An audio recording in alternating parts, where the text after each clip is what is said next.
Salam, salam outsider, le débrief commence maintenant.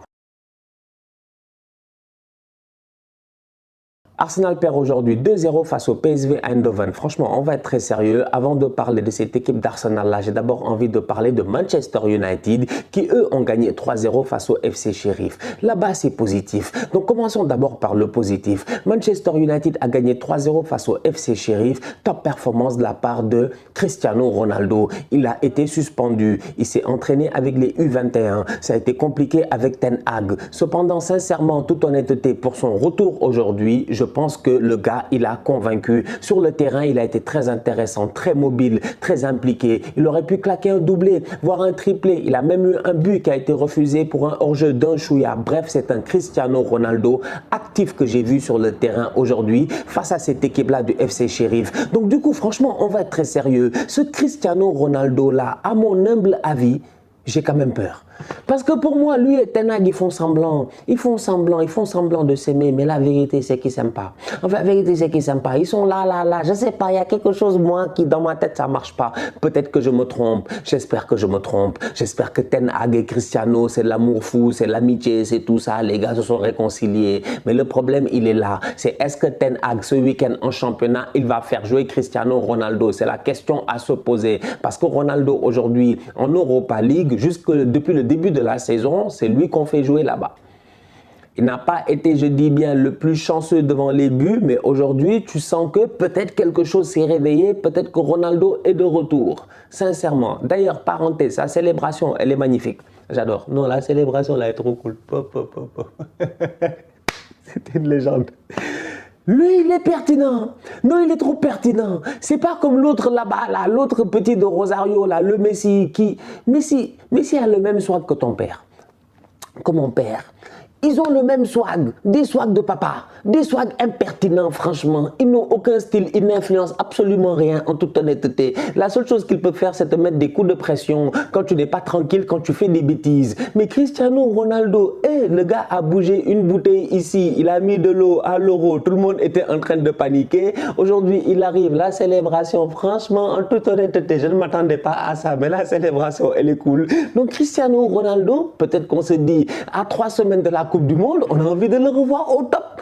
On a envie de le voir enchaîner les matchs. Mais est-ce que Ten Hag va vous donner cette chance-là? Moi, je m'inquiète.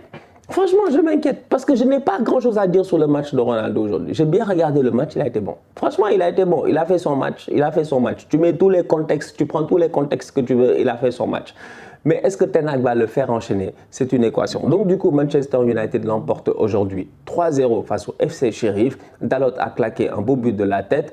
Ils ont failli mettre 3 buts de la tête même d'ailleurs quand j'y pense. Parce que Dalot marque de la tête, Rashford marque de la tête et Ronaldo tête et après tapine sur sa tête. Respectez-le. Franchement, bien joué. Quiconque a regardé ce match-là est obligé de parler de 2 joueurs. Garnacho, joueur intéressant, pertinent, très jeune. Cet été, j'ai eu l'occasion de le voir. Il y avait un match de l'Argentine. Je ne me rappelle plus c'était contre qui. C'était au mois de juin ou un truc comme ça. C'était le tournoi de Toulon. En fait, c'est le tournoi là où j'ai vu des Sekou Mara. J'ai vu plein de jeunes là. Je me suis dit, ouais, ça c'est les boys pertinents du futur et tout. Tu vois, les gars étaient bons. Et je pense que le coach de l'Argentine, c'était Mascherano. Bref, Garnacho, il a mis un coup franc dans ce match-là. Non, le boy sait jouer au football. Tu le regardes, tu sais qu'il sait jouer au football. Aujourd'hui, il n'a aucun problème. Il est là, je dis bien, pour faire des choses pertinentes. Le ballon vient de loin. Il te fait un contrôle sans aucun problème, je dis bien. Contrôle du talon. C'est-à-dire que son football était carré, quoi. Moi, Garnacho, j'ai rien à dire. Je veux juste le voir beaucoup plus et j'espère le voir beaucoup plus. Mais à côté, franchement, Anthony, gère-toi. Anthony, assieds-toi. Anthony, on sait que tu es brésilien. On sait que culturellement, dans ton football, vous aimez bien faire les cha-cha-cha-cha-cha, tout ça, la samba, machin chouette, grinta, tout ça, on connaît capoeira. On est d'accord, il n'y a pas de problème, ça fait partie, je dis bien, du football brésilien, c'est le jinga brésilien, tout ça, on est d'accord. Les gars ont trop de flow sur un terrain. Mais Anthony, s'il te plaît, quand tu fais des dribbles, fais comme tes tontons. Fais des dribbles pertinents, s'il te plaît. Dribble le gars, fais-nous rêver, humilie-le si tu veux, fais le malin, mais fais avancer le jeu. Mais ton dribble de la toupie là, franchement, toute honnêteté, dans tous les dribbles du football brésilien, machin chouette dans le monde, je cherche la pertinence de ce dribble là. C'est le dribble le plus impertinent que j'ai vu. Tu Tu ne protèges même pas le ballon parce qu'au moment où tu fais le tour, à un moment donné, il y a un gars, il va venir de devant, il va te ramasser, tu vas rien comprendre, franchement. Tu sais que les gars s'arrêtent parce qu'ils veulent te regarder, ils ne comprennent pas ce que tu fais. Tu es là à faire la toupie pour après donner des passes en profondeur comme du n'importe quoi qui ne sont même pas précises. Anthony, concentre-toi. Comme j'ai dit, il n'y a aucun problème. Fais tes dribbles, fais tes gris-gris, danse, monte sur le ballon, tout ça. Il y a des frérots là-bas à Soweto. Nous tous, on sait, on les voit en ligne, le Maracana ou je sais pas quoi, aussi à Abidjan, les gars, ils te dribblent, ils sont debout sur le ballon. C'est FIFA Street, on est d'accord. Mais si le dribble fait avancer le jeu et que le dribble est pertinent dans le jeu, voilà, je suis d'accord. Alors là, je suis à 200% d'accord pour ce genre de dribble-là. Fais le malin. Si tu es capable de le faire un flip-flap, je dis bien flop-flip, machin chouette, tac, tac, toc, toc, ce que tu veux, si tu es capable de le faire de manière pertinente, je suis d'accord. Mais si tu le fais pour qu'après tu ne bouges pas, le jeu ne bouge pas, personne n'avance, il n'y a rien qui se passe, je ne suis pas d'accord. Donc Anthony, fais attention. Aujourd'hui, ton triple toupie là, c'était impertinent. Franchement, c'était impertinent.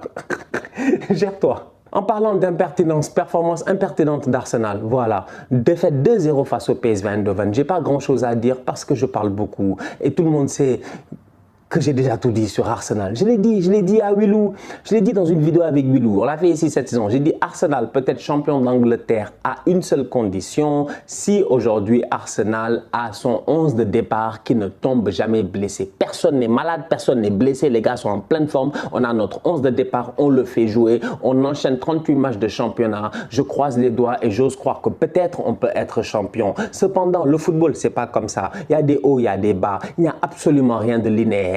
Et aujourd'hui, cette équipe d'Arsenal-là, franchement, toute honnêteté, elle m'a vénère. Mais c'est quoi cette performance de Tokar? Ça fait 4 matchs, c'est des nullards. Ça fait 4 matchs, c'est des nullards. Depuis le match, je dis bien 1-0 face au Bodø Glimt, là, c'est des nullards. Odegaard, il allait jouer avec ses cousins en Norvège. Il les a bluffés rapidement là-bas. Mais nous, il ne peut pas nous bluffer. C'est quoi cette performance? Moi, je suis fatigué, franchement. C'est quoi ça? Mais on s'en est sorti 1-0, 1-0, 1-0, 1-0, 1-0. Voilà, maintenant on commence à perdre. On commence à perdre. Et tu vois que c'est un désaveu. On n'a pas de banc. On n'a pas de banc. Franchement, on n'a pas de banc. Etienne Nketiah, il commence à me fatiguer. Alors là, lui, tu ne comprends pas. On lui a donné le numéro 14. On a signé un nouveau contrat. Nketiah, là, de la saison passée face à Chelsea, il claque des buts en fin de saison. On se dit, c'est bon, il est lancé. On arrive cette saison. Quand on le fait jouer, il n'est pas pertinent. En Europa League, il n'est pas pertinent. On a besoin de boys capables de claquer des buts, pas des attaquant. Donc aujourd'hui, sincèrement, je suis désolé. Cette équipe d'Arsenal-là manque de profondeur. Regardez la deuxième mi-temps, il a fait rentrer tout le monde. C'est un désaveu. J'ai fini avec le débrief, je m'en vais. Tu vois, je commence à m'énerver pour rien. C'est un désaveu. C'est un désaveu. En deuxième mi-temps, attends, je revois la liste. Il a fait rentrer tout le monde. Thomas Partey est rentré. Saka est rentré, Jesus est rentré, Ben White est rentré, Gabriel est rentré. C'est que des titulaires, que des titulaires. Tout le monde est rentré. Tout le monde est rentré. Parce qu'on ne s'en sortait pas. Aujourd'hui, Arsenal a encaissé 5 buts. Je dis bien 5 buts de la part du PSV Eindhoven. Il y en avait 3, excusez-moi, qui étaient hors jeu. Heureusement, c'est pour cela que le score finit 2-0. Sinon, c'est 5-0. C'est 5-0. On a été nuls, mais nuls, nuls, nuls. Absolument rien à dire, nuls. Nuls, je dis bien. Nuls, nuls, nuls, nuls, nuls. Nul, nul, nul comme dirait Chérine, vous avez été nul. Ramsdale, wesh, la sortie ratée. Eh,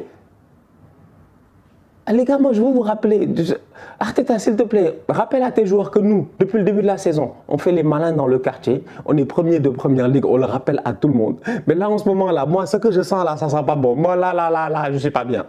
Là je suis pas bien. Là je suis pas bien parce que cette performance là, elle a été cataclysmique.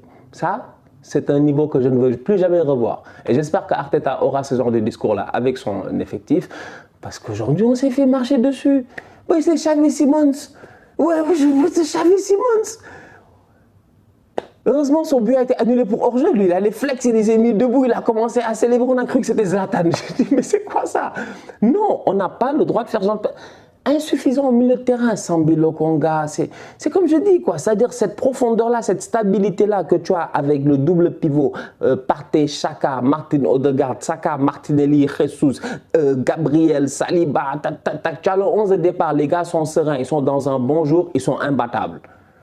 Tu fais des changements, tu fais rentrer certains boys et tout, tu te rends compte que ces temps-ci là, on commence à être essoufflé, on est fatigué, l'effectif est fatigué.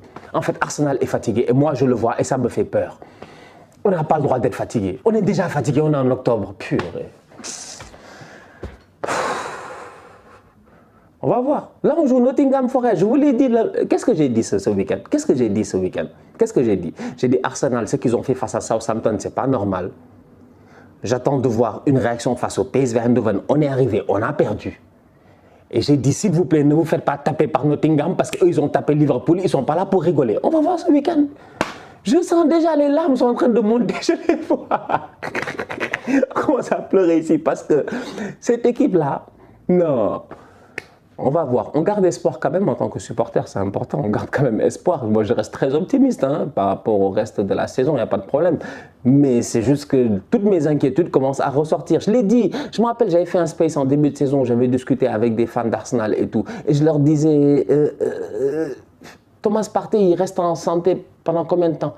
Il va revenir de la Coupe du Monde, il va être fatigué, il va être cramé. Et après, on fait quoi? On a besoin de joueurs. Le boy Sangaré là, voilà, lui, on doit aller le chercher. Lui, depuis la Coupe d'Afrique passée, on devait aller le chercher. Voilà des gars que tu dois aller chercher. Franchement, au lieu d'être là, regarder des Gakpo et des...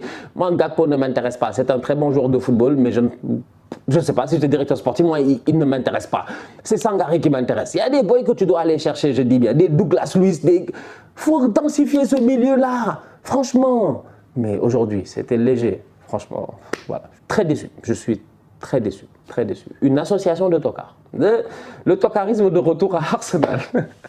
Gérez-vous, s'il vous plaît, pas de défaite face à Nottingham. À suivre. La famille, on se capte très bientôt pour un nouveau débrief. D'ici là, on continue à liker, on continue à partager. On s'abonne, on s'abonne, on s'abonne. On est ensemble, on reste en santé, c'est le plus important. Tous outsiders.